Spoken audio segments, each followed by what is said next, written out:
All right. Happy Sabbath, family. Happy Sabbath. I'm Brother Desmond, the Vineyard of Israel, Orlando. Reading for me today is my esteemed colleague, Brother Rodrigo.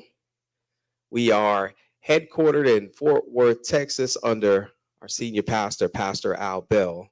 And we invite you, if you're in the greater Orlando area, to come out and join us on Saturdays at 2 p.m. We are located at 20180 U.S. Highway 27, Suite 301 in Claremont, 34715.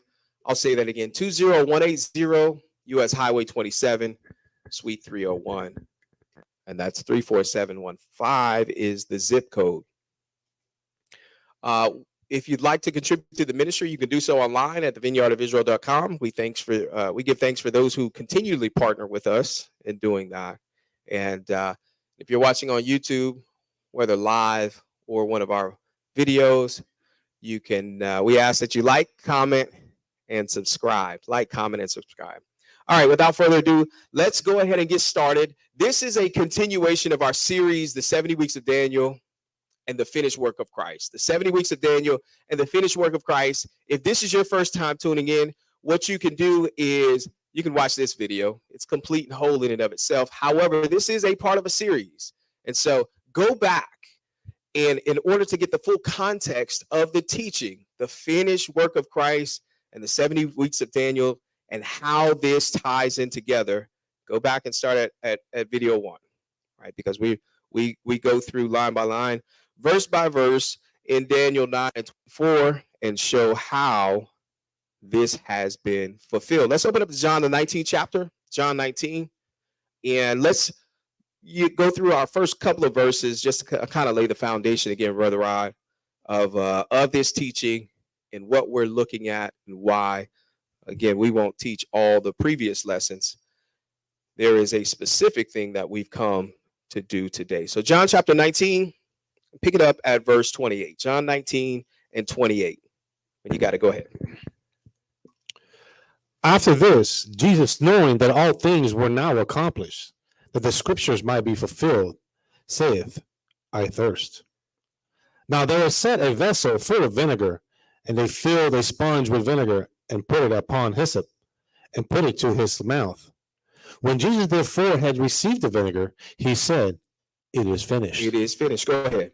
And he bowed his head and gave up the ghost. And he bowed his head and he gave up the ghost. And so what Christ came to do when he came upon this earth is he came to complete the work, to do his Father's business, to do that which was written of him and set in order and set in motion the things pertaining to his Father's business, right? Which is new covenant talk, which is the new covenant, which is bringing salvation, which is all these different things. And what we teach and believe is that Christ did, in fact, accomplish that mission. That we're not waiting for him, that he didn't fall down on the job, right? There's not a 2,000-year gap from him finishing the mission that he was sent to accomplish. But what we're doing is teaching the context of what finish means. And I love how Pastor always says it. It's an honest mistake. It's an honest mistake. When you see the end in the book, oftentimes what's taught is the end of the world, the explosion, the Armageddon, the Independence Day, Will Smith, aliens coming out of the sky, push the button, nuclear warfare, Hiroshima, Nagasaki. That's what comes to mind because that's what's taught. But essentially, the context of the Bible is that it's written to a covenant people. A people that were in a covenant, and there were laws, statutes, commandments, blessings, and curses that pertain to that covenant. And the end is referring to the end of that covenant. It's actually a pretty simple context. It's pretty easy to understand when you put it like that. The end, when you read the end in Genesis, it's talking about not the end of time, but the end of the old covenant, which is what Christ came to do, by the way, to put an end to that covenant and establish a new. So when he said it is finished, let's go to Matthew 24 and pick it up at verse 1. Matthew 24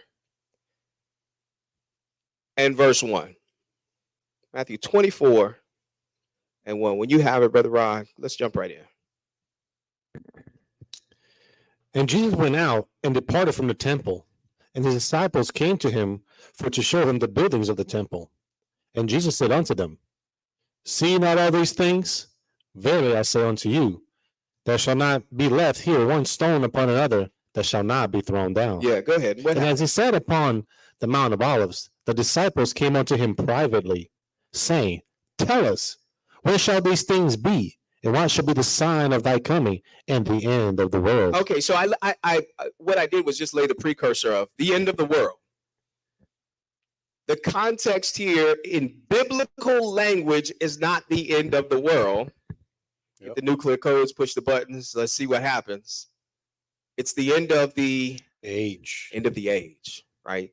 It's very, very, very easy nowadays to go and figure out what the translation and transliteration from the Greek is for that word world. It's the end of the age. So the disciples came to him. They were showing him a temple, the temple that was destroyed in 70 AD. And Yeshua said, they're going to knock all this stuff over.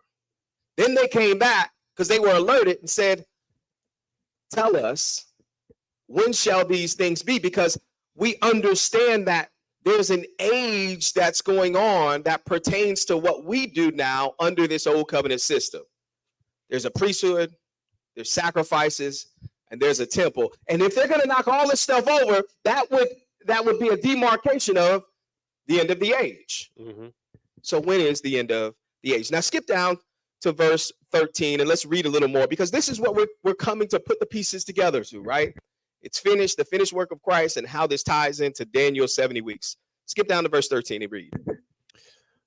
But he that shall endure unto the end, the same shall be saved. And this end is the same end in verse 3, by the way, right? Which is the end of what? Age. The age. Thank you. So Yeshua goes on and he talks about some of this stuff. We'll touch on a few of these intermittent verses later on in the lesson. But he says, but if you can make it unto the end that you came to ask me about, the end of the age, there will come salvation at that time, right?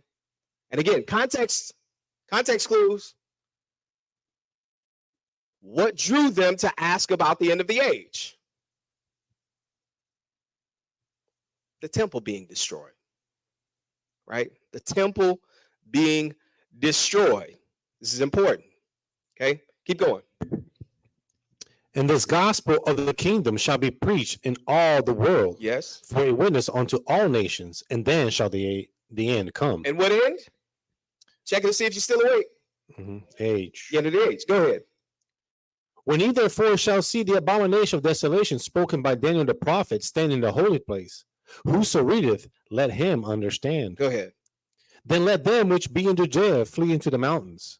Let him which is on the housetop not come down to take anything out of his house. Yes. Neither let him which is in the field return back to take his clothes. Mhm. And woe unto them that are with child, and to them that give suck in those days. Go ahead. But pray that your flight be not in the winter, night on the Sabbath day. For then shall be great tribulations, such as was not since the beginning of the world, to this time, no, nor ever shall be. Mhm. And except those days should be shortened, there should be no flesh be saved. But for the elect's sake, those days shall be shortened. And so for the elect's sake, there will come salvation. So if you can make it through, if you can heed the warnings and the sign, if you can heed the prophecy and the vision, if you understand it, then you're part of the elect. And there will come salvation. Skip down to verse 29 and read. Immediately after the tribulation of those days shall the sun be darkened, and the moon shall not give her light, and the stars shall fall from heaven, and the powers of heaven shall be shaken. And then shall appear the sign of the Son of Man in heaven.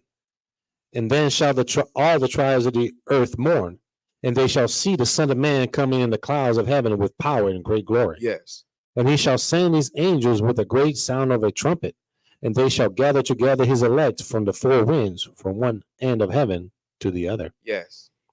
Now learn a parable of the fig tree. Now learn a teaching, learn a story, learn a parable of the fig tree. Go ahead. When his branch is yet tender and putteth forth leaves, ye know that summer is nigh. Yes. So likewise, ye, when ye shall see all things, know that it is near, even at the doors. Yeah. So learn the parable and make the analogy and make the connection so that you, when you see the things that I just told you about, know that it's at hand. It's near at the door. And how close would it be? Right? How close? When should they expect for these things to be completed? Read the next verse. Verily I say unto you, Mm-hmm. this generation shall not pass till all these things be fulfilled. Do you believe it? I don't know. Right? Because that's what we do. Because we don't understand the context, we do punt, pass, and kick. We take this and say, well, this is about whatever generation these things happen in. Right. Then that's who Yeshua was talking to and talking about. So we make him a liar. We make him a liar by saying, well, it didn't happen in the generation that he was talking to the people he was talking to, his disciples. And we're waiting for that, right? And so let's go back to verse 15 and let's go look at some of the signs. Learn the parable of the fig tree. Let's go look and see specifically what Yeshua, who was a prophet, was pointing us back to. Verse 15, please, 15 and 16.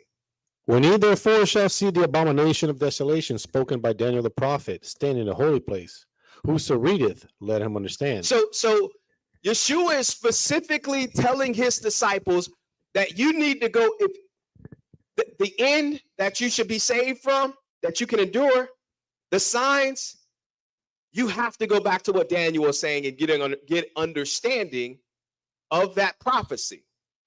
And then when that prophecy is coming to pass, do what? Verse 16. Then let them which be in Judea flee into the mountains. Then you need to flee.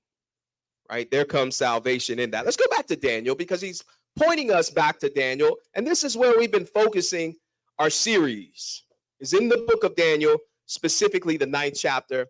I typically have to say that there's a lot of erroneous teaching surrounding Matthew 24 and 15 because when they want to link this to Daniel, you know where they go? Daniel 7. Daniel, the 7th chapter. In fact, I was in a little, I guess altercation is too strong of a word. Little skirmish, but it was a little tone or a typing skirmish. You know, everyone's a keyboard warrior nowadays. Twitter famous. And one of the things, very smart brother. I mean, I admire the brother's intelligence, but for some reason, when we start talking about the Bible, all reason goes out the window. I mean, you can talk philosophical, you can read books, you can do all this stuff, but when we start talking about the Bible, reason goes out the window. He says the reason why Luke 21, and we'll tie Luke 21 into this. The reason why Luke 21 doesn't tie into Matthew 24 is because it's missing one word. Abomination. Or desolation. It's the abomination. That's why you can't tie it. I said, are you reading what I'm reading? So you read verse 14 or in 15. You read verse 16, it says, and then let them which be in Judea flee to the mountains. Then you go to Luke, and it says, when Jerusalem can pass, then let them which be in Judea flee to the mountains. And your reason and your logic doesn't connect those, right? So what the teaching is not to go to Daniel 9, which is what we'll see Christ is talking about. They go to Daniel 7, but we're going to Daniel 9. Let's pick it up at verse 24, Daniel 9 and 24. And this is what the series has been about. Go ahead. 24. Yes, sir. 70 weeks are determined upon thy people and upon thy holy city to finish the transgression and to make an end of sins and to make reconciliations for iniquity and to bring in everlasting righteousness and to seal up the vision and prophecy and to anoint the most holy. Yeah. So there's a determination of 70 weeks. And this is what on the board here, you may not be able to see that online, but on the board, we've been keeping track and we've been going line by line on the determination of these 70 weeks and understanding that these 70 weeks are 70 times 7. There's 70 weeks of years. And that Daniel was living through what Jeremiah prophesied, a 70-year captivity. And it was towards the end of that captivity. And Daniel set his face to understand what was supposed to transpire.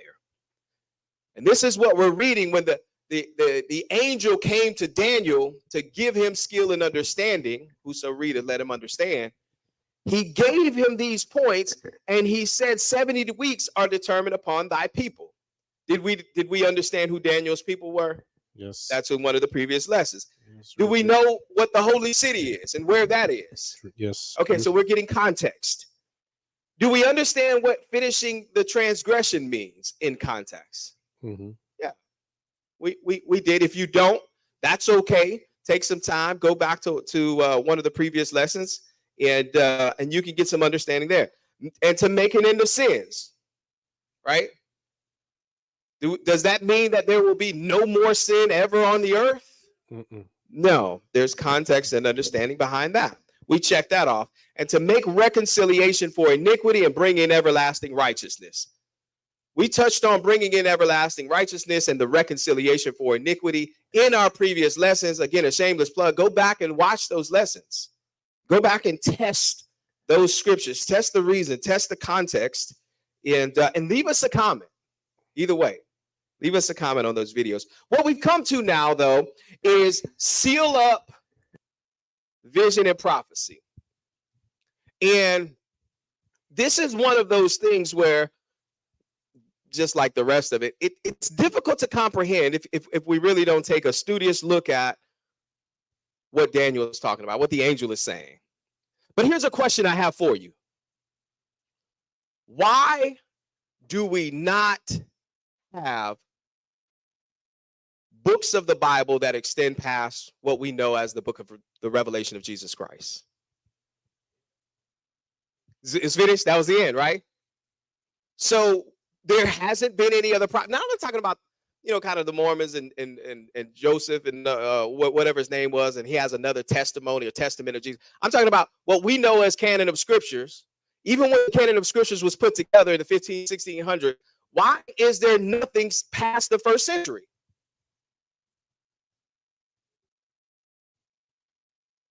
Yeah. So from a religious perspective, we can put a line in the sand and say, regardless of when you think the book of Revelation was written, it's not past the first century. So the vision and the prophecy, the prophets must have done what? Yeah, they must have ceased. They must be sealed up. Right? But what is the importance of vision and prophecy in the scripture? Because until we understand that, we don't know how big of a deal this is, that what the angel's telling Daniel. And so let's go and let's look at Amos, the 3rd chapter. Let's go lay some groundwork and see the importance of this, because this is bigger than just saying to Daniel, hey, yes, at the end of the 490 years, I'm going to seal up the vision and prophecy. What does this mean? So Amos, the 3rd chapter, when you have it, Brother Rod, pick it up at verse 1. Hear this word that the Lord hath spoken against you, O children of Israel, against the whole family which I brought up from the land of Egypt, saying, you only have I known of all the families of the earth. Therefore, I will punish you for all your iniquities. Okay, so we're going to layer this on, right? So I said this earlier, that the covenant or that the Bible was about a covenant people. Correct. So what he's talking about is the covenant that they entered into when they came out of Egypt. And so when he says, you only have I known out of all the families of the earth, therefore I will punish you, then we have context about what the Bible's talking about. We have context about what Amos is prophesying about, because this is the whole family which he brought from the land of Egypt. That time frame is important to understand who he's talking to and what he's talking about. Skip down to verse 6 and let's read, because there's some people that are celebrating trumpets today. We probably Well, maybe we'll talk about that at some other time. Verse 6, go ahead and read. Shall a trumpet be blown in the city, Yes, and the people not be afraid? go ahead. Shall there be evil in the city, and the Lord hath not done? Okay, so trumpets, right? And listen what Amos is saying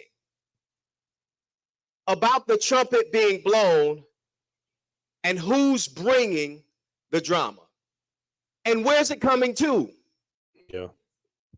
Okay, so when we talk about all of this stuff being fulfilled, the context is that the Lord is bringing the drama upon Daniel's people and upon his holy city. Come on. Yeah. And he's saying the Lord is the one doing this.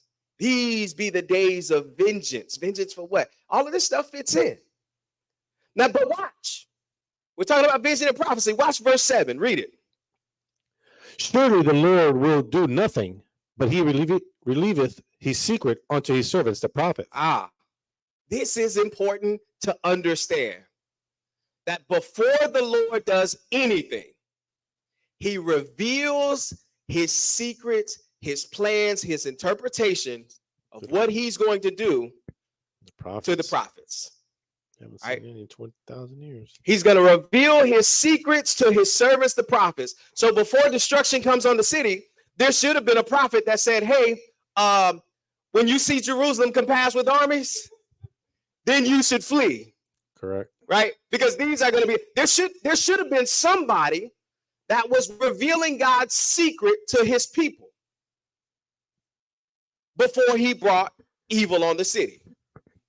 There should have been a prophet before Babylon came and said, hey, amend your ways that the king of the north is going to come and he's going to knock all this stuff over. There should be, this is what Amos is talking about.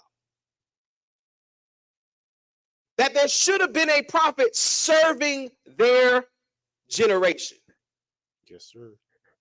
And so vision and prophecy is even unto salvation. That's the importance of it. The importance of a prophet bringing the word of the Lord is he's bringing life.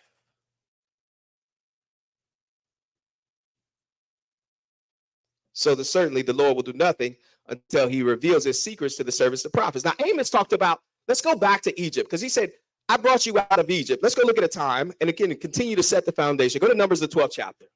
This is the importance of vision and prophecy. Numbers 12. When you get Numbers 12, Brother Rod, pick it up at verse 1. Numbers 12 and 1. Go ahead. And Miriam and Aaron spake against Moses because of the Ethiopian woman whom he had married. Yes, go ahead. For he had married an Ethiopian woman. And they said, have the Lord indeed spoken only by Moses? Mhm. Have he not spoken also by us? And the Lord heard it. The Lord heard it. What happened? Now the man Moses was very meek above all the men which were upon the face of the earth. And the Lord spake suddenly unto Moses and unto Aaron and unto Miriam, come out ye three unto the tabernacle of the congregation. And they three came out. Yeah. And- I hear what you're saying. Come on out here. Come on out here. Let me get some straightening. I need for you to hear and understand this. Read. And the Lord came down in the pillar of the cloud Mhm. and stood in the door of the tabernacle and called Aaron and Miriam, and they both came forth. Go ahead. And he said, hear now my words. Now, I want you to hear this because this is also important. This is bringing them out of Egypt. Have they made it into the promised land yet? No. So they're in the wilderness. He's brought them out of Egypt and he's entered into a covenant with you. You only have I known of all the families of the earth, right? But listen to the ground rules and assumption that he sets in order about prophets and prophecy. Because we have, again, what the covenant does is it establishes guidelines. It allows for us now to interpret and understand the scriptures according to the covenant. You can't go outside of the guidelines. But if you don't understand the guidelines, you color outside the lines. You violate the covenant. So he's saying, now, hear what I'm about to say. Now, this isn't just for Moses and Aaron. This is going to be for the entire covenant that he's setting in order. Watch what he says. If there be a prophet among you, Yes. I, the Lord, will make myself known unto him How? in a vision, Uh-huh. and I will speak unto him in a dream. Now, this is important. Very important. This is muy importante. Muy importante. See, because now what he's doing is establishing how he's going to interact with the children of Israel and with the prophets. So when Amos says, surely the Lord God will do nothing until he reveals his secret to the servant, the prophets, he's saying that I'm going to talk to the prophets. How? In a vision or in dream. And thank you. In visions and dreams. Now, once we get this, this is what we can build upon, because now when Ezekiel is a prophecy, how do you think he got that prophecy? Vision and dream. When Jeremiah, Vision and dream. how about Daniel? Especially vision and dream.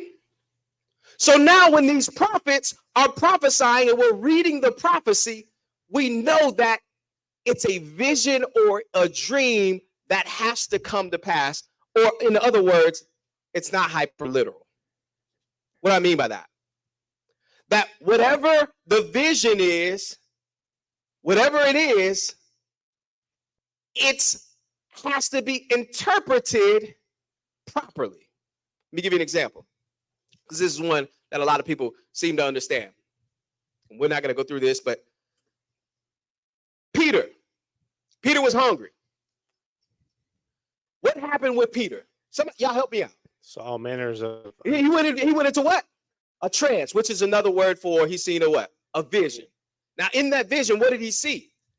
unclean, four corners of all. It's sheet. There was four corners. And that was a vision. And in the vision, it was told, rise, kill, and eat, Peter. Now, the hyperliteral translation was what Peter initially said. Oh, I'm hungry. He was hungry at the time. You know that, right? So he said, let me go get some swine. And Peter was like, that can't be the hyperliteral interpretation of this vision and dream. Although this is what I see, that's the vision, it has to be interpreted properly. Now, thank the Most High. If we just keep reading in the book of Acts in the 10th chapter, you get down to the 28th verse, we have the interpretation of vision. Now, thank you. Now I know not to call God's people common or unclean, that he was going to send them unto Cornelius. He was preparing him in a vision or a dream. But see, that's how God now spoke to the prophets. So when we read in Ezekiel, like I said, we know that this is a vision, because that's how he said. But let's get what he said about Moses, because there's also a precedent that's going to be set from Moses that we'll see later on with Yeshua. What did he say in verse 7? My servant Moses is not so, who is faithful in all my house. Read it. With him will I speak mouth to mouth. Yes. Even apparently. What? And not in dark speeches. Now watch what he said. Now, because what he's saying is he's going to talk to Moses directly, but look what he calls visions and dreams. Dark speeches, dark sentences. When you see that throughout the scriptures, then understand that those are visions and dreams. That's synonymous with visions and dreams. He said, Moses isn't going to have to interpret what I'm saying, because I'm going to tell him to his face. And we'll read here shortly that the prophets like unto Moses will be the same thing. Okay? So this is the precedent now that's being set moving forward. So now when he reveals his secrets to his servants, the prophets, it has to be in visions and in dreams. So if Daniel is being told that during this 490-year period, that the visions and the dreams are going to be sealed up, can you deduce anything yet from what that really means? Well, that's okay. We'll get there. Go to Job 33. Look at what Job said. So now that we've established that, let's see what Job says. Job 33. You got to pick it up at verse 14. For God speaketh once, yea, twice, yet man perceiveth not. Yeah, God speaks and man doesn't quite understand it. Go ahead. In a dream, Mm-hmm. in a vision of the night, Mm-hmm. when deep sleep falleth upon man, in slumbering upon his bed. So that's how. But this is consistent now, right? What Job is saying is what we understand. That's how he speaks. Go ahead. Then he opened the ears of the man and sealeth their instruction. And then he seals the vision. He gives it to him. Go ahead. That he may withdraw man from his purpose and hide pride from him. Yeah. So now the vision is going to help man. It's going to pick man up from death. That's what the vision and the prophecy is given for. When you see this, then do this.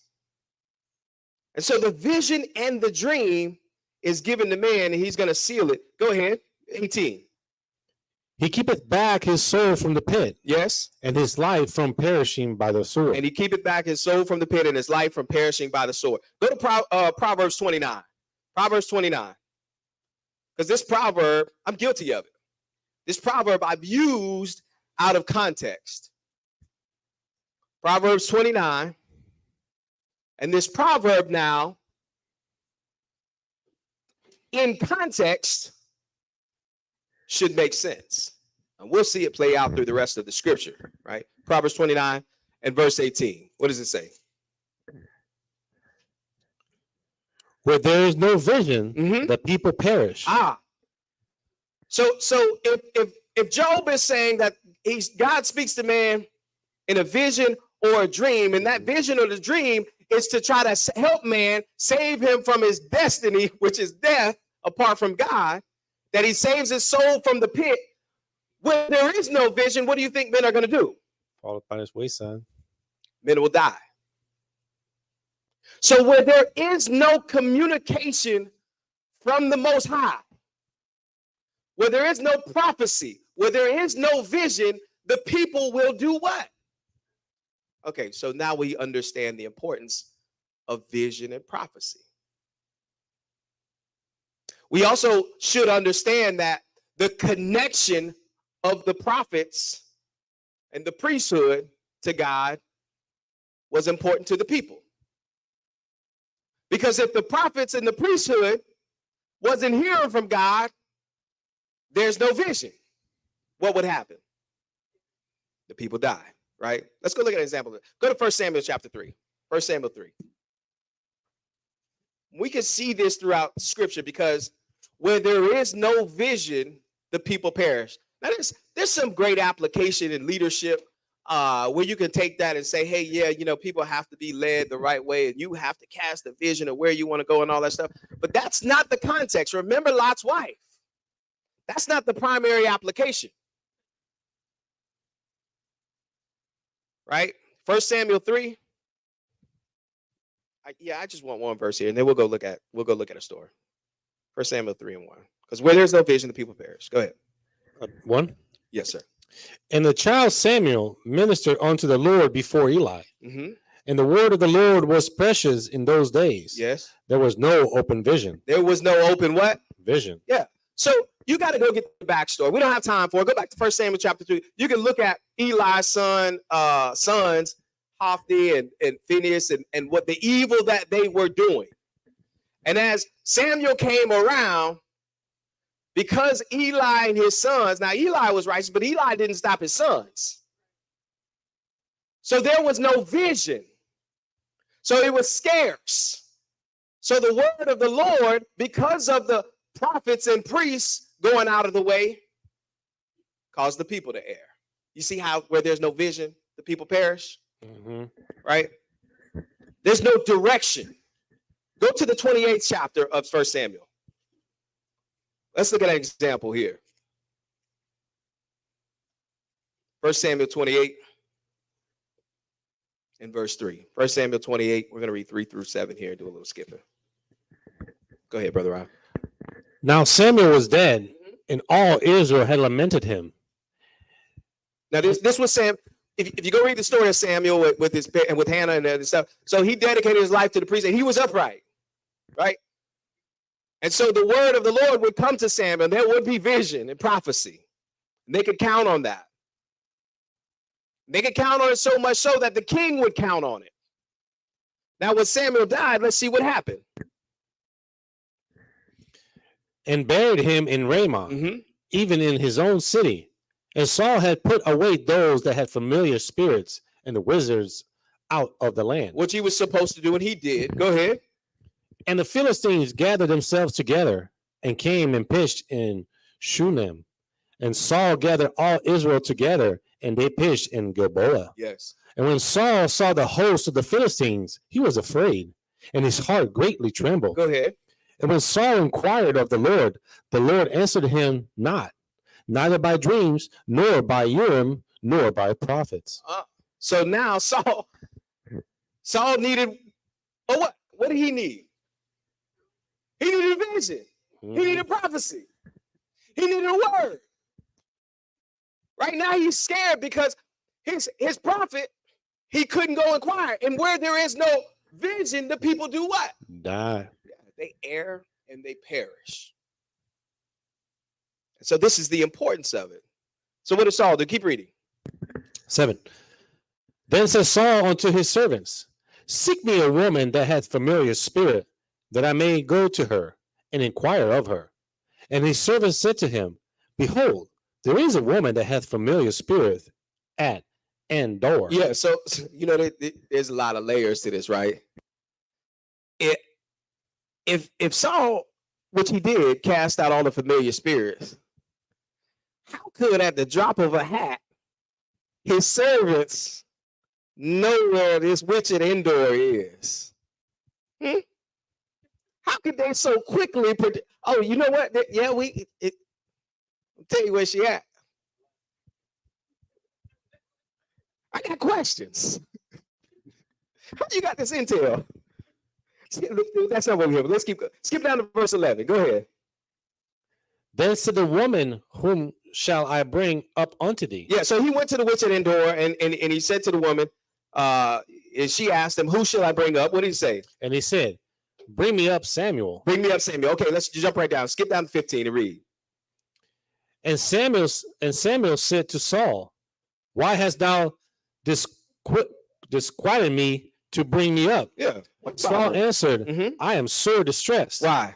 For the Philistines make war against me, and God is departed from me. What?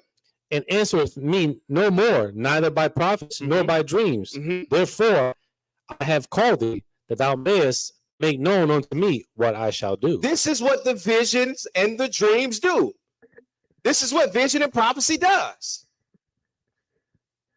That the prophets would righteously divide the word of truth and would tell the people, amend your ways. If you want to be saved, this is what you must do. Otherwise, apart from the vision and the prophecy, the people, they perish. Let's read a couple more verses here. Then says Samuel, wherefore then dost thou ask me, seeing that the Lord is departed from thee and is become thy enemy? And the Lord has done to him as he spake by me. For the Lord has rent the kingdom out of thy hand and given it to thy neighbor, even to David. Even to David. And you could go back and you could read what else he said to Saul, but even that very next day he was in the grave. So let's go look at something just to stay on track. Let's go back to Deuteronomy, the 18th chapter, because we read in Numbers 12 the guidelines of how he was going to deal with the prophets through visions and dreams, but not so with his servant Moses. See, but the other stipulation for Israel was that there was going to come a time when there was going to be a prophet like unto Moses. So Deuteronomy 18, and let's put this on the table. Let's pick it up at verse 15. Go ahead. The Lord thy God will raise up unto thee a prophet from thy midst of thee, and from thy brethren like unto me. Unto him ye shall hearken. Now this is important, right? So the way that he said he dealt with Moses, they're going to be another prophet that he's going to raise up. And when that prophet comes, that's the prophet you need to do what? Yeah, hearken. Hearken unto the scriptures. You need to listen to that prophet when he comes on the scene. Excuse me. Go ahead. According to all that thou desirest of the Lord thy God in Horeb, in the day of the assembly, saying, let me not hear again the voice of the Lord my God, neither let me see this great fire any more, that I die not. Yes. And the Lord said unto me, they have well spoken that which they have spoken. Yeah, you can go back to the 20th chapter of Exodus and see that. Go ahead. I will raise them up a prophet from among their brethren, like unto me, and I will put my words in his mouth. Yes. And he shall speak unto them all that I shall command him. Yeah. So this prophet, again, layers. This prophet is going to come and he's going to speak the words of the Lord, of the Most High. And we had to listen to him. So what does that mean? That means that whatever he spoke was going to be come true. It was going to be right. But whatever he spoke, it was going to supersede that which was Moses spoke. Do we understand that? He didn't say that he's going to raise up a prophet and he's going to repeat and give you he's going to reiterate. He's going to affirm exactly what I said. He said, no, I'm going to put my words in his mouth. And whatever he says, whatever it is he says, that's what you need to listen to.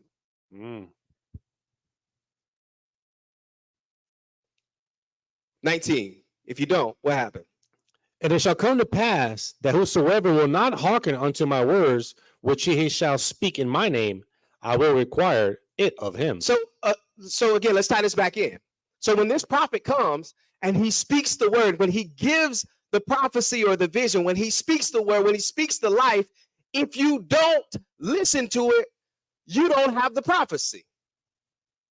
And where there is no prophecy, there is no vision, what happens? Done. People perish. And so it's either you listen to this prophet or you die. You understand that's what's being put on the table right here? Gnashing of teeth. It's right hand or left hand. It's sheep or it's goats. It's either you're for me or you're against me. And so that's what this prophet would do when he came. Go ahead, 20. But the prophet which shall presume to speak a word in my name, which I have not commanded him to speak, or that shall speak in the name of other gods, even that prophet shall die. Even that prophet shall die. So we've got governance now. We've got that. There's going to be prophets that come, and the Lord's going to speak to them in visions and dreams. And then there's going to be the prophet, like unto Moses, that will come. And that's the one that supersedes everything. That there's going to come a point in time where the prophets would have to yield to the prophet. Does that make sense? Let's go look at something. Let's go look at Matthew. I'm sorry, let's go to John, the first chapter. No, we want Matthew 11. Let's go to Matthew 11. Matthew 11. Pick it up at verse 11. Matthew 11 and 11. Go ahead and read. Verily I say unto you, among them that are born of a woman, there hath not risen a greater than John the Baptist. Notwithstanding, he that is least in the kingdom of heaven is greater than he. Is greater than he. Yeah. So you got to go back to a lesson Pastor Al taught, Law and the Prophets prophesied unto John, to understand this. But essentially, this is the demarcation of old and new covenant. That in the new covenant, the least in the new covenant is greater than the greatest of the old covenant. You're in the kingdom. There's more behind that, but keep reading. And from the days of John the Baptist until now, the kingdom of heaven suffereth violence. Yes. And violent take it by force. Go ahead. For all the prophets and the law prophesied until John. Oh, so wait. So all the prophets since Moses and the law, the schoolmaster, was prophesying up until the point of who? John the Baptist. John the Baptist. This is important stuff to put it Step back, put the big picture together. This is important, that this is what Yeshua is saying. He's teaching them. Skip back up for a second. Skip up to verse 10. Read verse 10. For this is he of whom it is written, Behold, I send my messenger before thy face, which shall prepare the way before thee. Yeah, so he's talking about John the Baptist preparing the way for the prophet, the Deuteronomy 18 prophet, that the law and the prophets were prophesying until John, but now this is the greater than John. And he was the greatest of all. Yeah, he was the greatest even under that old covenant, right? So this is the great. Let's go look at something. Now let's go to John, the first chapter. Let's go see what the recognition here is. John 1. John 1 and verse 43. John 1 and 43. Go ahead. The day following Jesus would go forth into Galilee and findeth Philip and said unto him, Follow me. Yeah, Yeshua said to Philip, follow me. Go ahead. Now Philip was at Bethsaida, the city of Andrew and Peter. Yes. Philip findeth Nathanael Yep. and said unto him, What did he say? We have found him, of whom Moses in the law and the prophets did write, Jesus of Nazareth, the son of Joseph. So now Philip went to Nathanael and said, hey, you remember Deuteronomy 18? You remember what the law was teaching and pointing to?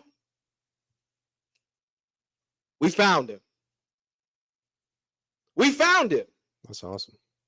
That whom Moses in the law and so the law and the prophets were until John. But there was one coming after John that Deuteronomy 18 said you should do what? You got to hearken, right? Go to Matthew the 17th chapter. Matthew 17. Let's corroborate that.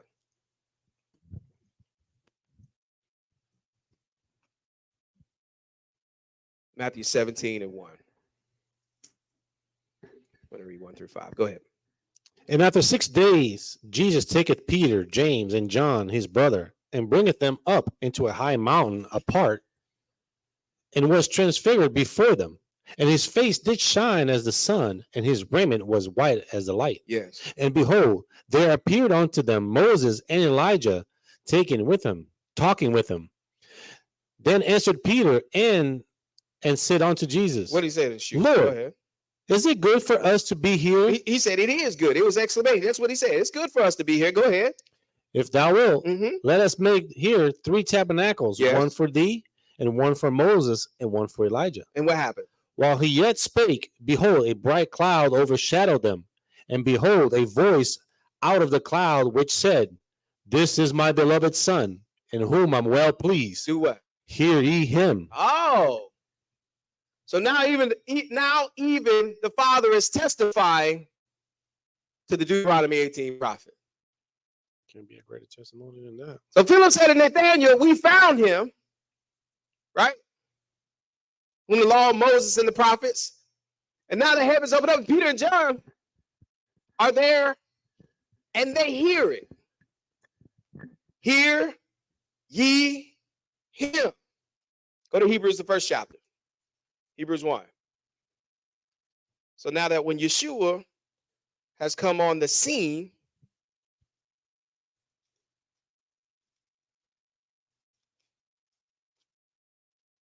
we can put in context what days, what time frame this is, and how he spoke. Verse 1, Hebrews 1:1. God, who at sundry times and in divers manners spake in time past unto the fathers by the prophets. Yeah, so we know Numbers 12. He said that that's what he was going to do. That dates back to Exodus 20, where the people said, it's too scary for us to hear the voice of the Lord. So Moses, you talk to him and then just tell us. Say, yeah, okay, yeah, that'll work. But this is how I'm going to do it in visions and dreams. And so in times past, he spoke unto the fathers by the prophets. But what? And in these last days. In these what days? Last days. So the writer of Hebrews is calling the days that he's talking about what kind of days? Last Or the end of the age world. good, beautiful. Beautiful. Read. Spoken unto us by his Son, whom he hath appointed heir of all things, by whom also he made the world. Yeah, so he spoke by the prophets, but now in these last days, the Deuteronomy 18 prophet has come down and he's spoken to us. So now he's speaking by the Son. Let's go back. Let's go look at something else in Amos. Let's go look at something else in Amos, because we started earlier in Amos, the 3rd chapter, but there's a parallel that's running right now of what was going to happen. And there's a reason why Yeshua had to come and why the new covenant had to come. Because under the old paradigm, he was going to speak to the prophets, and the prophets would cast the vision for the people. But if the prophets were corrupt, the people would do what? Yeah, they perish. They'd be corrupt, right? But if the prophets weren't corrupt, then it was up to the people to do what? Yeah, to listen, to hearken. So now we have a duality going on. So Amos 8, let's look at this and see if we can put this in context. Amos 8:1. Amos 8:1. Let's see what he says. Go ahead. Yes, sir. Thus hath the Lord God shown unto me. So if God is showing Amos something, how do you think he's showing him? Vision. Okay, all right. So we got that understanding, right? We don't have to go. We could go and figure that out, right? We can go and look and see Daniel received things and what he was talking about. It was in a vision. We can go and do that for Amos. We can do it for Ezekiel. We can do it for all the prophets, because that's the protocol. And let's see what this vision he showed unto him. What was it? And behold, a basket of summer fruit. Yes. And he said, Amos, what seest thou? And I said, a basket of summer fruit. Mm-hmm. Then said the Lord unto me, the end is come upon my people of Israel. Yes. I will not again pass by them anymore. And the songs of the temple shall be hallowings in that day, Mm-hmm. said the Lord God. There shall be many dead bodies in every place. They shall cast them forth with silence. So what does this vision look like? What's going on in this vision? Yeah. The songs of what? What did verse 3 say? Destruction. Hallowings. Songs of a temple. Mm-hmm. Yep. Destruction of the temple. 70 AD. Yeah. There was a destruction of the temple prior to 70 AD as well, right? It's too, the first temple. Yeah. That was also a day of the Lord for Israel. When Nebuchadnezzar came and he destroyed the temple as well. Let's keep going. Let's see. What does this vision look like? Hear this, O ye that swallow up the needy. And let me just affirm what you said. That also happened in 70 AD. We understand that? Mm-hmm. Go ahead. Even to make the poor of the land to fail. Yeah, you make the poor of the land to fail. You swallow up the needy. You don't abide by the covenant. You glean every grape from every corner of every tree. You don't look out for your brother. You don't forgive your brother. You don't do nothing. You make the poor and needy of the land to fail. You're breaking the covenant. Read. Saying, Mm-hmm.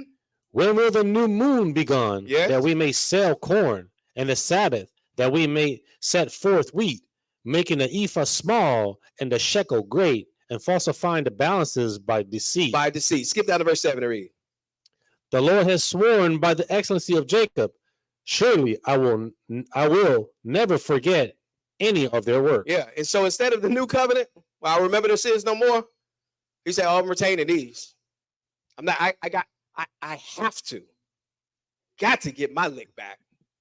Go ahead. Shall not the land tremble for this, Mm-hmm. and everyone mourn that dwelleth therein? Yes. And it shall rise up wholly as a flood. So when you see flood, Destruction, total destruction. yeah, you can liken that back to when? When did we see the first flood? Genesis. And what happened in Genesis in the flood? Everybody perished. Yeah. You see, this is how we connect biblical language here. Hermeneutics. So when we see flood in the New Testament, we don't necessarily have to think about water, but what we should be thinking about is read. Go ahead. And it shall be cast out and drowned as by the flood of Egypt. Go ahead.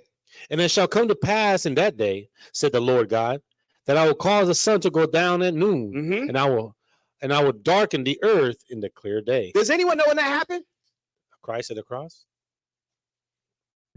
So we can start to GPS coordinate this prophecy, how these things played out, right? Now watch what he says. Read. And I will turn your feast into mourning. Okay, so I'll turn your feast in the morning. Do we understand this? I mean, listen. 70 AD. Do we understand this prophecy? How it played out in history? How during what feast? See, the feasts are important. So there are many people think that they're keeping the feast today, like literally today. I think literally today, this day. Yeah. But the feasts were designed such that if you were keeping a feast, what did you have to do? You had to go to Jerusalem. Yeah. Yep. And so it's orchestrated vengeance and destruction according to the covenant. See, just like now we don't go outside the lines of the covenant, God operates exactly within the confines of the covenant.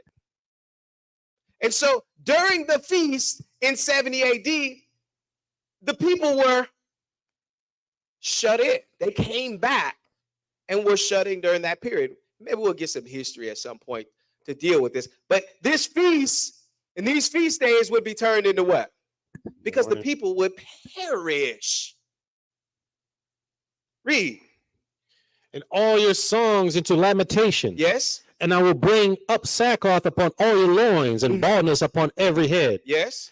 And I will make it as the morning of the the morning of an only son. The morning of an only son. Do we have reference to where a firstborn son was killed? No. I mean, this is again biblical language, right? There's reference points that readers should be able to go back and tie to. Read. And the end thereof as a bitter day. Let's read 11. Behold, the days come, said the Lord God, that I will send a famine in the land, not a famine of bread, nor a thirst for water, but of hearing the words of the Lord. So this famine in the land, he said, is not of bread. What can we also talk about this famine? What can we liken this famine to? Not hearing the vision or the prophecy. And so if where there is no vision or prophecy, the people do what? Yeah, the people perish. Go to Isaiah, the 29th chapter, right? Because he had to come. Yeshua had to come. Because I said there was a duality. There's the prophets not receiving a vision, and then there's the people that when there was a prophet giving the vision, they did not want to hear it. But Israel had a problem with their prophets, their prophecy from their prophets. So Isaiah 29, pick it up at verse 9, jump right down to it. Stay yourselves and wonder, cry out and cry. They are drunken, but not with wine. They stagger, but not with strong drink. Yes. For the Lord hath poured out upon you the spirit of deep sleep. Yes. And hath closed your eyes. The prophets and your rulers, the seers have he covered. So how was he going to speak to the prophets? What did Job say? In a vision. In a vision and in a dream by night. Right?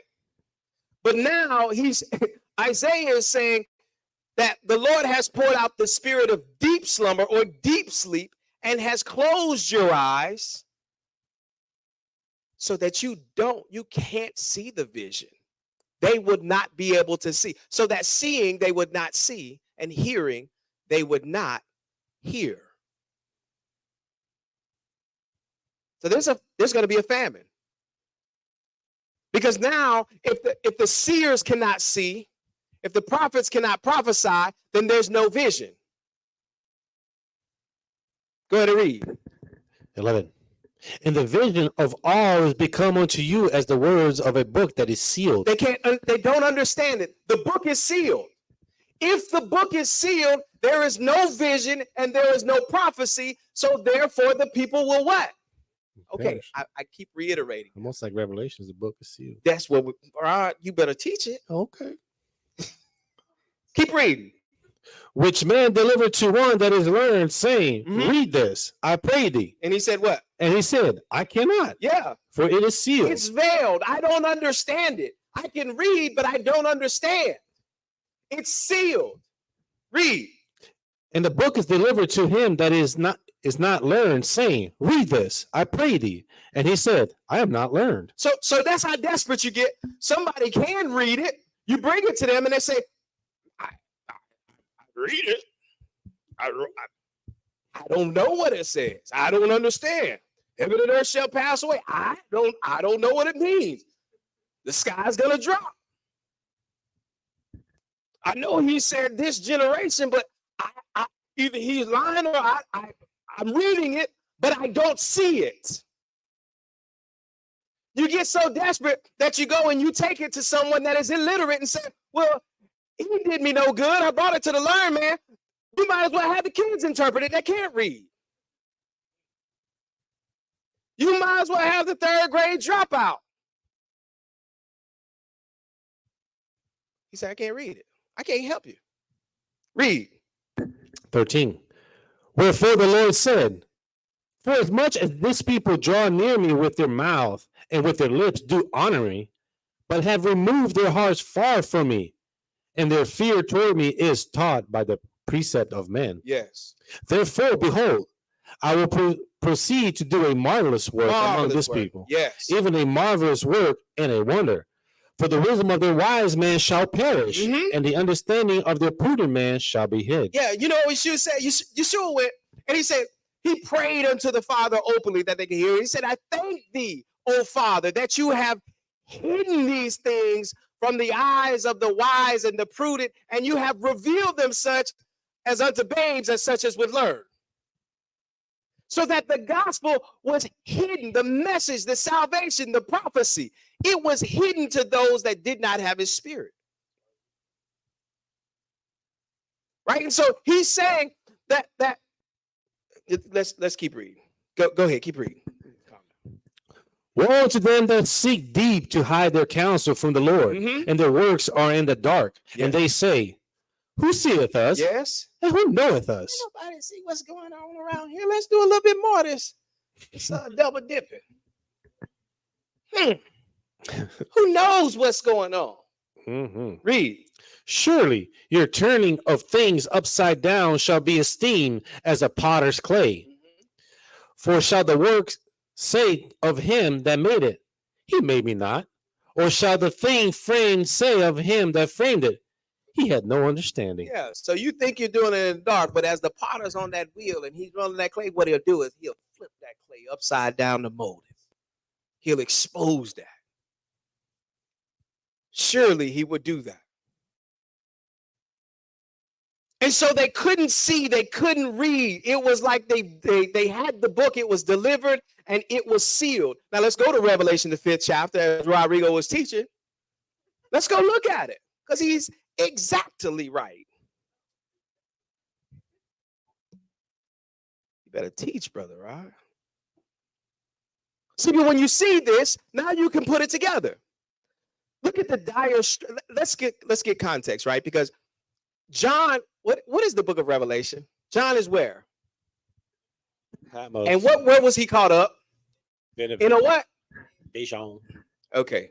He was in a vision, right? Now let's get a little bit of this. Pick it up at verse 1, Revelation 5:1. And I saw in the right hand of him that sat on the throne a book written within, and on the backside sealed with 7 seals. So now it's like the book is sealed, and if the book is sealed, there is no what? Vision. There's no vision. And when there is no vision, what will happen? The people. Let's read. And I saw a strong angel proclaiming with a loud voice, who is worthy to open the book and to loose the 7 seals thereof? And what happened? And no man in heaven, nor in earth, neither under the earth was able to open the book, neither to look thereon. Now I always remember that when we read this next verse, I always remember like, why is this such a big deal? Why is a grown man in a dream crying? Makes sense now. What does it say, verse 4? And I wept much. So he didn't weep. He said he wept what? Much. Big time. Go Because no man found worthy to open and to read the book, neither to look thereon. Now we understand why John was weeping. Because the vision and the prophecy and the salvation and the covenant and the everything else that comes along with the understanding was sealed, and without it, the people will perish. It must be loosed. Read. And one of the elders said unto me, Weep not. Why? Behold, the Lion of the tribe of Judah, the root of David, hath prevailed to open the book and to loose the 7 seals thereof. Yeah. So now we've come to get the vision and the prophecy, right? We came to get the understanding on how to get salvation. So now John is happy. They began to rejoice. But let's go and look now. Matthew 20. Do we know who opened the book, by the way? The Lion of the tribe of Judah. We know what that is? Jesus. Yeah, that's Yeshua. Okay. So we can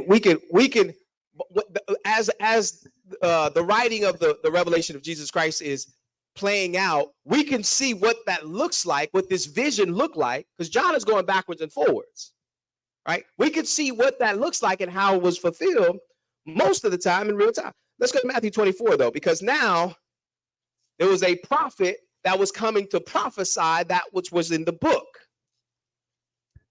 But the prophet now says, you have to be careful. Because they understood Daniel's 70 weeks. They understood the weeks of years. They were looking for that prophet. So that's why when Philip went to Nathanael and he said, we found him. That's why the Pharisees, they went out into the wilderness. Why would they go out in the wilderness? You know what they asked John the Baptist? Are you the one? Mm-hmm. How y'all even know to discern the times?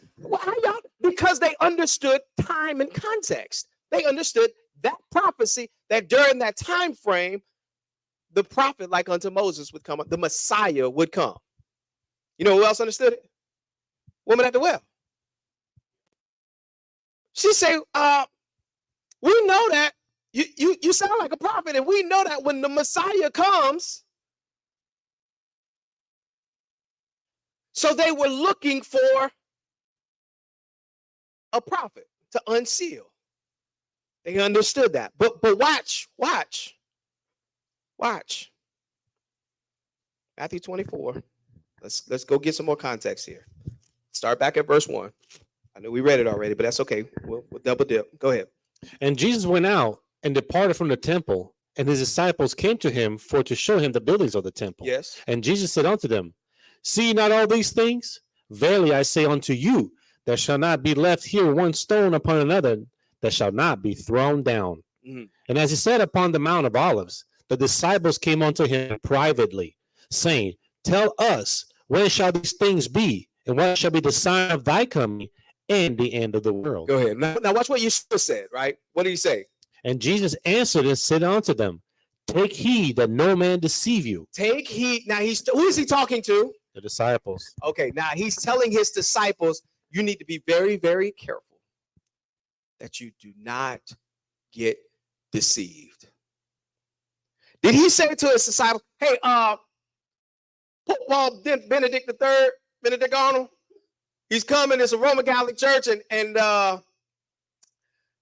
you got to watch out for him? Nope. What? Why? It's doing their time. It had it. We've got swim lanes. We got boundaries. We've got governance. It has nothing to do with the covenant. Now, if there was an Israelite that came saying that he was Yeshua and he came showing signs and wonders, That might draw a few people out in the desert. That might draw several hundred away because it's time. And it seems like he's acting like the Messiah. We're looking for it. We need it. Will you at this time restore the kingdom? We want it. We know it's supposed to happen. So he said, read 5. For many shall come in my name, saying, I am Christ. Yes. And shall deceive many. And shall deceive. But it's during that time frame. Skip down to verse 11. Read. And many false prophets shall rise and shall deceive many. Mm-hmm. And because iniquity shall abound, Yes. and the love of many shall wax cold. Mm-hmm. But he that shall endure unto the end, the same shall be saved. Now it's in context that all of these things had to play out within the 70 weeks of years. That there was a Messiah that was supposed to come on the scene and that he would lead his people to salvation. That the visions and the dream, that the prophecy would bring life. But you have to watch out. Because there's many false prophets that are arising. Let's again go look at some context. Go to 1 John chapter 4. Let's see what John said. 1 John chapter 4. 1 John. Yep, little John. 1 John 4.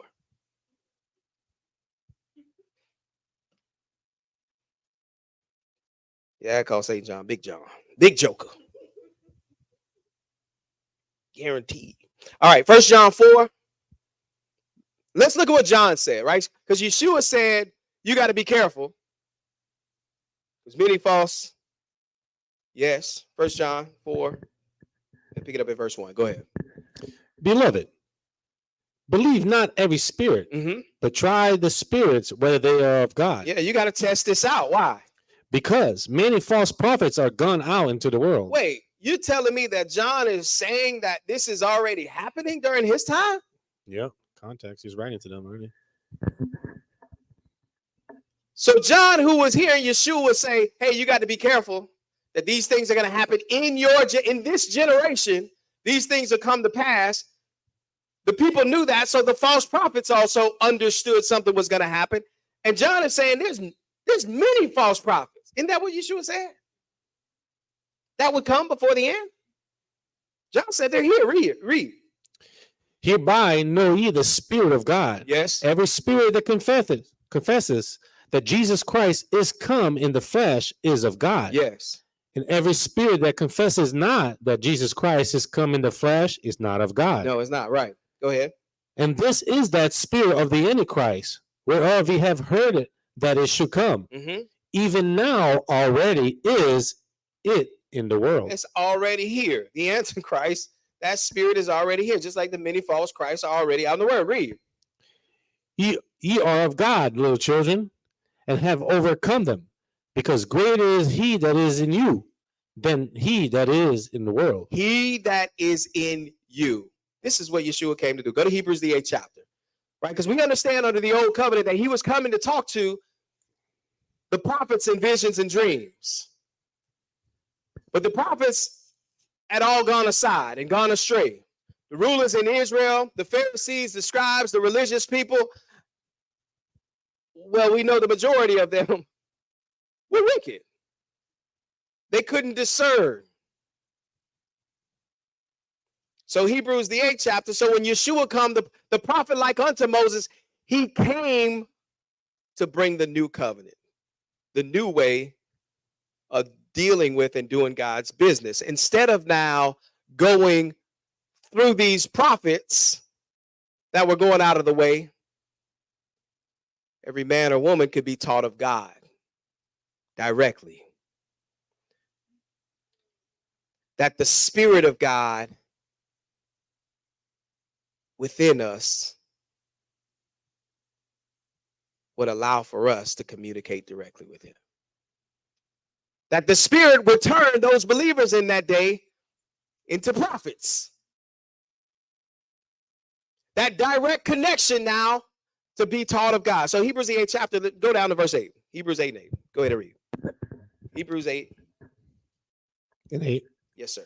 For finding fault with them, he said, Behold, the days come, said the Lord, when I will make a new covenant with the house of Israel and with the house of Judah, Yes. not according to the covenant that I made with their fathers in the day when I took them by the hand to lead them out of the land of Egypt. Yeah. So did he say, I'm going to make the same covenant that I did with their fathers? Not the same. I'm going to do the exact same thing. I'm going to establish the Levitical priesthood. And what I'm going to do is, you know, the law, statutes, and commandments, I'm coming off the top rope. Get some more law, statutes, and commandments. Top rope. Moses told you, but guess what? Here we go. People's elbow. Moses told you I was going to come and I was going to say exactly what he said. He said, not according. The way that it was administrated, the things that were within it, it's not according. But Moses already prepared you. He said, whatever I say, whatever this prophet says, that's what you need to listen to, because everything that he's saying is pointing you to me. It's all about me. So when I come to fulfill this, you need to listen to what I'm saying. Read. Because they continue not in my covenant, and I regarded them not, said the Lord. Yeah, I didn't keep up with them. Go ahead. For this is the covenant that I will make with the house of Israel after those days, said the Lord. What does it look like? I will put my laws in their mind, Yes. and write them in their hearts. I will be to them a God, and they shall be to me a people. Yes. And they shall not teach. Go ahead. And they shall not teach every man his neighbor and every man his brother, saying, What? know the Lord, Wow. for all shall know me, from the least to the greatest. For I will be merciful to their unrighteousness, and their sins and their iniquities will I remember no more. I'm glad you read through it, right? Because this is, if we compare this to what he said, he told Amos, he said, I'm holding on to that. I'm not letting their sin go, but under this new covenant, I am going to let it go. I'm going to be merciful, but they shall not teach every man his neighbor. Every man was defrauding his neighbor. Go back to Jeremiah. Jeremiah tell you that they were lying. They were cheating. Keep them captive. And so now they had to be taught of God. That's why John is saying that God is in you. You got to test the spirit, because he was pouring and putting his spirit on the people. Let's go look at what Yeshua said in John the 14th chapter. John 14.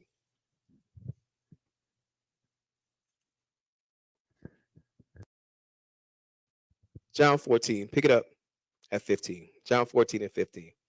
This is another very misunderstood scripture, but go ahead. If you love me, keep my commandments. Keep the commandments. The Yeshua's commandments. Yeah. He's saying, hear ye him. So here's a quick plug. Go on our channel. Go find the lesson. If you love me, keep my commandments. And go take a look at that. We don't have time to deal with it right now. Go ahead. And I will pray the Father, and he shall give you another comforter, Okay. that he may abide with you forever. Go ahead. Even the Spirit of truth, whom the world cannot receive, because it seeth him not, neither knoweth him. But ye know him, for he dwelleth with you, and shall be in you. And shall be where? In you. In you. That's what John is talking about. That the Spirit of God would be in you. Read. I will not leave you comfortless. I will come to you. Go ahead. Yet a little while, and the world seeth me no more, but ye see me, because I live, ye shall live also. Yes. At that day, ye shall know that I am in my Father, and ye in me, and I in you. And I am in you. Read. And he that hath my commandments and keepeth them, he it is that loveth me, and he that loveth me shall be loved of my Father, and I will love him, and I will manifest myself to him. So let's go look at during this time frame. There was a prophecy. There was a vision and a prophecy about this time frame. Let's go to Joel chapter 2. We're still talking about sealing up the vision and prophecy, but we had to understand how important vision and prophecy is to the complete story and understanding of the Bible. Joel 2, pick it up at verse 28. Joel 2 and 28. Go ahead. And it shall come to pass afterward that I will pour out my spirit upon all flesh, and your sons and your daughters shall prophesy.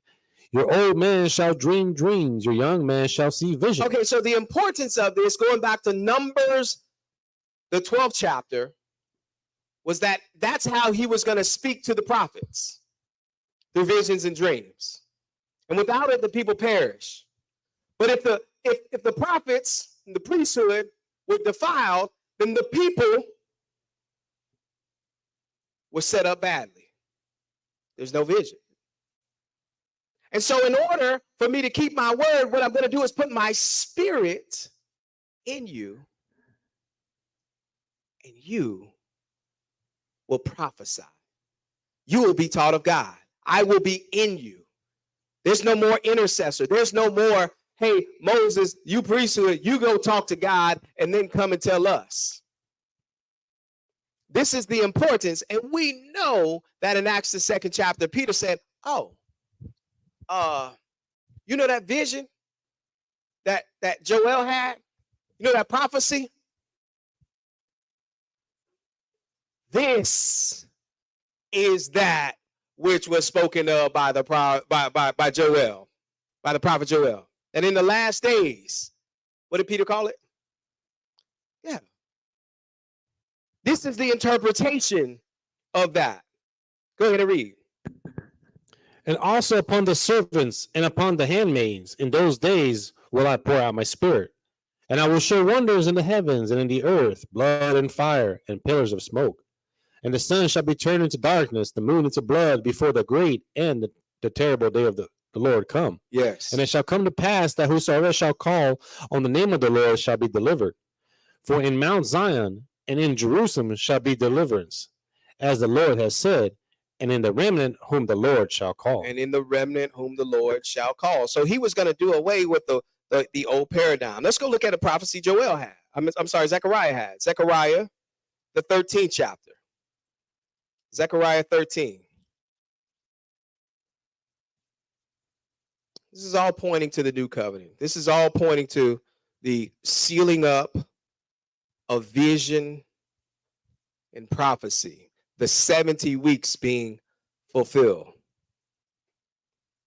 Zechariah 13 and verse 1. Go ahead and read. In that day there shall be a fountain open to the house of David and to the inhabitants of Jerusalem for sin and for uncleanness. Yeah, even a fountain of living water. Go ahead. And it shall come to pass in that day, said the Lord of hosts, that I will cut off the names of the idols out of the land, and they shall no more be remembered. Yes. And also I will cause the prophets and the unclean spirit to pass out of the land. So in that day, in this prophecy, I'm gonna cause the prophets and the unclean spirits to pass out of land. Right? So hold your mark here. We're coming right back. Go to 2 Peter, the 2nd chapter. We're going a couple of verses. Let's see what Peter says. 2 Peter, put a mark here. We're coming right back. 2 Peter chapter 2.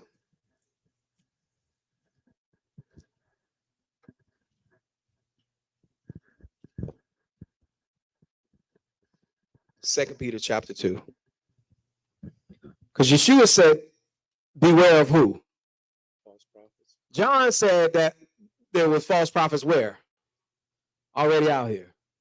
Now Zechariah is prophesying that when that days come, he's going to do away with all the false prophets. Let's see what Peter said. Let me get the first couple of verses in 2 Peter chapter 2, verse 1. But there were false prophets also among the people. Yes. Even there shall be false teachers among you, Yes. who privately shall bring you damnable heresies, even denying the Lord that brought them, and bring upon themselves swift destruction. They'll bring upon themselves what? Swift destruction. So let me ask you, was Peter expecting for the false prophets in that day to be destroyed? Yeah. Absolutely. That it was going to come as a thief in the night, and it was going to come as swift destruction. Go ahead and finish verse 2. And many shall follow their pernicious ways. Yes. By reason of whom the way of the truth shall be evil spoken of. And by whom the way of the truth shall be evil spoken of. Go back to Zechariah 13. Let's pick it back up at verse 3, please. So Peter could have also just said, hey, yeah, this is going to be that which was spoken of by the prophet Zechariah. Right? Verse 3, go ahead. And it shall come to pass that when any shall yet prophesy, then his father and his mother that begat him shall say unto him, What? Thou shalt not live, You lying. You're going to die. Go ahead. for thou speakest lies in the name of the Lord. Yes. And his father and his mother that begat him shall thrust him through when he prophesied. Yeah, that's what Deuteronomy 18 said, by the way. That's what you were supposed to do. You're lying in the name of the Lord. We know it's not true. Don't go out here doing that. But I'm going to set you straight myself. I brought you here. I'm going to take you out. Oh, man, look at y'all. Go ahead. And it shall come to pass in that day Mm-hmm. that the prophet shall be ashamed every one of his visions. Uh-huh. And when he hath prophesied, neither shall they wear a rough garment to deceive. Yeah, they're not gonna put on a sackcloth and be deceptive and do all. Go ahead. But he shall say, What? I am no prophet. Now, after that, he's gonna seal up vision and prophecy. There ain't no faking the phone. He's just gonna give it up. Hey man, you got me. Ain't no prophet. Go ahead. I am a husbandman, Yeah. farmer. Mm-hmm. For man taught me to keep cattle from my youth. Yeah, they're gonna go looking for the false prophets. Nah, hey, you know me, I'm Farmer John. The generational farm right here. Read. And one shall say unto him, Mm-hmm. What are these wounds in thy hands? Yes. Then he shall answer, Those with which I was wounded in the house of my friends. So who we talking about here? Okay. Go ahead. Awake, O sword, against my shepherd, Mm-hmm. and against the man that is my fellow, Go ahead. said the Lord of hosts. Yes. Smite the shepherd, and the sheep shall be scattered. Yes. And I will turn my hand upon the little ones. And what? And it shall come to pass that in all the land, said the Lord, 2 parts therein shall be cut off and die, Mm-hmm. but the third shall be left therein. Yes. And I will bring the third part through the fire, Yes. and I will refine them as silver is refined, and I will try them as gold is tried. Yes. They shall call on my name, and I will hear them. And what? I will say, It is my people. New And covenant. they language. shall say, Mm-hmm. The Lord is my God. Yeah. I am their God. They are my people. But we're cutting off to vision and prophecy. We don't need it anymore. We certainly don't need the lying ones. It's coming in. All of this stuff is appointed. 70 weeks are determined. That at the end of the 70 weeks, we seal up the vision and prophecy. Mhm. Right? Let's go to our last 3 places. This is what Yeshua was saying. Luke 21. Luke 21. Luke 21. This is parallel scripture. Another quick plug. There's a short video that Pastor Al and I did called "Are They the Same?" You judge. Go look at that video. Go look at that video. Leave us a comment. Leave us a like. And leave us a comment even if you disagree. Luke 21. Pick it up at verse 20. Luke 21 and 20. Luke 21 and 20. Look at what Yeshua says, because this is Matthew 24 and 15, which points us to Daniel 9. So when Daniel 9 says seal up vision and prophecy, let's see, is this accounted for in this language? Go ahead and read. And when ye shall see Jerusalem compassed with armies, Mm-hmm. then know the desolation thereof is nigh. Okay, so is that a prophecy? Yes. A prophet is prophesying, and what he's doing is he's telling this is the vision, right? So that you can get Understanding. yes. And understanding will bring you some salvation. Because surely the Lord God will do nothing until he reveals his secrets to who? His servants the prophet. Was Yeshua a prophet? Yes. So when you see Jerusalem pass with armies, know that the desolation, he said it didn't say abomination. That's why you can't link this. He's missing one word. Know that the desolation thereof is nigh. Then what? Just like Matthew 24 and 15. Then let them which are in the Judea flee to the mountains. Yeah, that's verse 16. Yep. Then let them which are in Judea flee to the mountains. This is how you get salvation, right? This is the vision. This is how you get salvation. Go ahead. And let them which are in the midst of it depart out. Yes. And let not them that are in the countries enter therein too. Okay, because what? For these be the days of vengeance, Yes. that all things which are written may be fulfilled. Oh, so including the fulfillment of vision and prophecy. So when this happens, there's no more need for it because it's been fulfilled. The prophecy is about the end, and this is the end. That all things which are written may be fulfilled. Let's go one more place before going back to Daniel 9. So 1 Corinthians, the 10th chapter. 13th chapter, excuse me. 1 Corinthians 13. Look at what Paul said. Because Paul was trying to teach the Corinthians about this as well. And he said, you know, Yeshua's commandments is love. That's what you need to hold on to. Yeah, you guys want all these spiritual gifts, and it's good to have spiritual gifts, but what's going to sustain, what's going to be here, even after the gifts, even after the prophecy, is love. That's what you ought to yearn for. 1 Corinthians 13 and verse 1. Let's see what he's teaching. Though I speak with the tongues of man and of angels, and have not charity, I have become as a sounding brass or a tinkling cymbal. Yeah. And though I have the gift of prophecy and understand all mysteries and all knowledge, and though I have all faith so that I could remove mountains and have no charity, I am nothing. I'm nothing. Go ahead. And though I bestow all my goods to feed the poor, and though I give my body to be burned and have not charity, it profiteth me nothing. Go ahead. Charity suffereth long and is kind. Charity envieth not. Charity vaunteth not itself. It's not puffed up. Go ahead. Does not behave itself unseemly. Seeketh not her own. Is not easily provoked.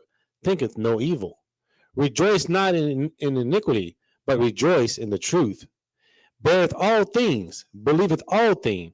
Hopeth all things. Endureth all things. Yeah. So now he's teaching all this. Watch what he says here in verse 8. Go ahead. Charity never faileth. Charity is never. Love, this agape love, the love of God is not going to cease. It will not fail. It will continue. But what? Amen. But whether there be prophecy, they shall fail. Oh, so at some point, the prophecies are going to do what? Fail. Yeah, they'll cease. They'll stop. Love won't stop. But there's coming a point, Corinthians, that you're desiring the gift of prophecy, which you should. You're desiring these things, but there's coming a point where there's an end. It will fail. Go ahead. Whether there be tongues, they shall cease. Yes, that gift will cease. Go ahead. Whether there be knowledge, it shall vanish away. Go ahead. For we know in part, and we prophesy in part. We know in part, and we prophesy in part. But what? But when that which is perfect is come. What's perfect? What is he referring to? Yeshua. Yeah, right. This is the full fulfillment of the new covenant. This is the full consummation, if you will, of the kingdom. We see it. We got an earnest. We know it's coming. But when it comes, all of this stuff, we don't need the gifts. We don't need the signs. We made it. But that which is perfect is come. Go ahead. Then that which is in part shall be done away. And that which is in part shall be done away. It will seal up the vision and the prophecy. Where there's prophecies, they will cease. Let's go back to Daniel 9. The last verse. Or last scripture we're going to. Let's go back to Daniel 9. In this 70 weeks. That's money, dude. It was 70 weeks. Daniel 9. Matter of fact, let's start at verse 21. Let's start at verse 21 and read down into it. Daniel 9 and 21. Because there's something very subtle but important in the 24th verse. 9 and 21. Go ahead and read. Yea, while I was speaking in prayer, even the man Gabriel, whom I had seen in the vision at the beginning, being caused to fly swiftly, touched me about the time of the evening oblation. So what is this that Daniel is in? What is he talking about? Vision. In the vision. So Daniel now is being spoken to in a vision. Even the man Gabriel, whom I had seen in the vision, he touched me about the time of the evening oblation. Go ahead and read. And he informed me and talked with me and said, "Oh, Daniel, I am now come forth to give thee skill and understanding." Yeah, whoso read it, let him understand. This is what Christ is pointing back to. Daniel's vision. Go ahead. At the beginning of thy supplications, the commandment came forth, and I am come to show thee, for thou art greatly beloved. Yes. Therefore, understand the matter and consider the vision. Yeah, understand. I'm giving you, I want you to consider it and understand. Yeah. Yes. 70 weeks are determined upon thy people Yes. and upon the holy city to finish a transgression and to make an end of sins. Yes. And to make reconciliations for iniquity. Yes. And to bring in everlasting righteousness. And we checked all of those boxes, right? And to what else? And to seal up the vision and prophecy. Okay. And to seal up the vision. What vision? Daniel's vision. This vision that I'm coming to give you skill and understanding about. At the end of the 70 weeks, all vision and prophecy is going to be fulfilled, but also this vision and prophecy that I am giving you is going to be done at the end, and to seal up the vision and prophecy. Go ahead. And to anoint the most holy. Yes. So let's read it through 27, because all of this is the vision that would be done in those 70 weeks, and then we're done. Go ahead. Now therefore, and understand that from the going forth of the commandment to restore and to build Jerusalem unto the Messiah, the prince shall be 7 weeks, and 62 weeks. The street shall be built again, and the wall even in troublous times. Yeah, and there's history going on there. Pastor Al does an excellent job at putting the pieces together. You know, some folks get confused in the math and all of that stuff, but just know that everything is going to be done in this 490 years. Read.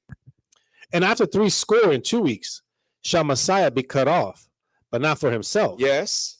And the people of the prince that shall come shall destroy the city and the sanctuary. The city and the what? The sanctuary. And so what is it that the disciples came and talked to Yeshua about in Matthew 24? The temple, the destruction. The destruction of the city and the sanctuary. Go ahead. And the end thereof shall be with a flood, and unto the end of the war desolations are determined. Yes. And he shall confirm the covenant with many for 1 week. And in the midst of the week, he shall cause the sacrifice and the oblations to cease. And for the overspreading of abominations, he shall make it desolate, even until the consummation, and that determined shall be poured upon the desolate. And that shall, it's determined, shall be poured upon the desolate. Let's finish it in Revelation, the 10th chapter. Revelation, the 10th chapter, and Isaiah 27. Revelation chapter 10 and Isaiah 27. Revelation, the 10th chapter.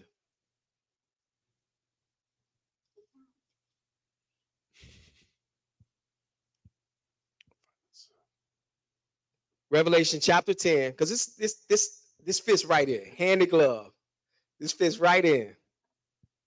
Revelation chapter 10. So John in Revelation chapter 5 had the book. He wanted the book to be open, right?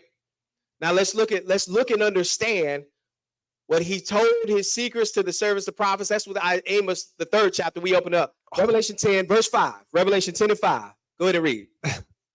And the angel which I saw stand upon the sea and upon the earth lift up his hand to heaven. Yes. And swore by him that liveth forever and ever. Yes. Who created heaven and the things that therein are. Yes. And the earth and the things that therein are. And the sea and the things are therein. That there should be a time no longer. Yeah, this is the end, by the way. Right? That there's time no longer. Now, does this mean that there's literally no more time? No, it means that it is the time of the end. The time has come. And what does it look like? Go ahead. But in the days of the voice of the seventh angel, Mhm. when he shall begin to sound, the mystery of God should be finished, as he has declared to his servants, the prophets. And the mystery, so in the sounding of the seventh angel, the end, the mystery of God should be revealed as he did what? As he revealed it to who? His servants, the prophets. His servants, the prophets. The Lord God will do nothing unless he reveal his secrets to his servants, the prophets. So what John was writing about was no different than what was already written to the prophets. The vision that he received was also visions on top of what was given to the prophets. Last place, Isaiah 27. Isaiah 27. We're going to read verse 9 through 13 here. Isaiah 27 and 9. This is the time of the end. This is Matthew 24. This is the culmination of Daniel's 70 weeks, what it all looked like as well. Isaiah 27 and verse 9. Go ahead. But this therefore shall the iniquity of Jacob be purged. Yeah. So when the iniquity of Jacob, remember we read in Amos that he was going to retain their sins, he was going to remember. But we read in Hebrews that there was going to come a point where in the new covenant, he was going to remember their sins no more. Right. So what Isaiah is teaching about right here is this is the time and when the sins would be remembered no more. Or in other words, End of sin. the end of sin, when the new covenant would come. So by this, therefore, shall the iniquity of Jacob be purged. Go ahead. And this is all the fruit to take away his sin. Yes. When he maketh all the stones of the altar as chalk stones that are beaten in asunder. Does everyone understand what Isaiah just prophesied? Destruction.